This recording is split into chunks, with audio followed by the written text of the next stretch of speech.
இந்த உலகத்தில் இதுவரை கண்டுபிடிக்கப்பட்ட மிகப்பெரிய பூ எது, ஃப்ளவர் எது என்பதை பற்றி தான் இந்த பதிவில் தெளிவாக பார்க்க இருக்கிறோம்.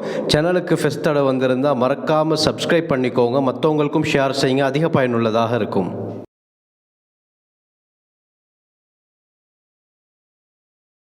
ரஃப்லேஷியா அர்னோல்டி என்ற பெயரை கொண்ட பூ தான் உலகத்தில் மிகப்பெரிய பூவாக தற்பொழுது கருதப்படுது.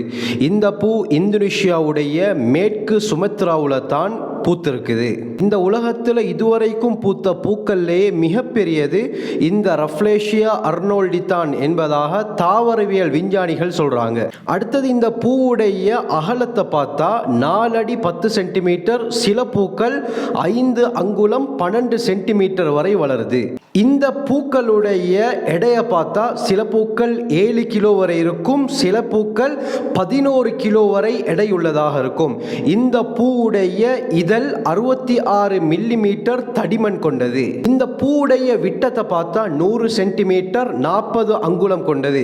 அடுத்தது இந்த பூவுடைய நடுவில் இருக்கக்கூடிய அந்த துவாரத்தில் 10 லிட்டர் வரை தண்ணீரை ஊற்ற முடியும். இந்த அளவுக்கு மிக பெரிய பூ தான் இந்த ரஃப்லேஷியா அர்னோல்டி என்று சொல்லப்படக்கூடிய பூ. இந்த பூக்கள் அதிகமாக போர்னியோ தீவு, சுமத்ரா தீவு, இந்தோனேஷியா, மலேசியா போன்ற நாடுகளில் தான் அதிகமாக வளருது. இந்த பூ எவ்வளவு பிரமாண்டமானதாக இருந்தாலும் இந்த பூவுடைய வாடை மனம் அழுகிய மீனுடைய நாற்றத்தை போலத்தான் இருக்கும். அதனால தான் இந்த பூக்கு கோப்சி ஃப்ளவர், அதாவது பிண மலர் அப்படின்னு சொல்லுவாங்க. இந்த பூ விரிந்து 2 நாட்களிலேயே கருகிவிடும்.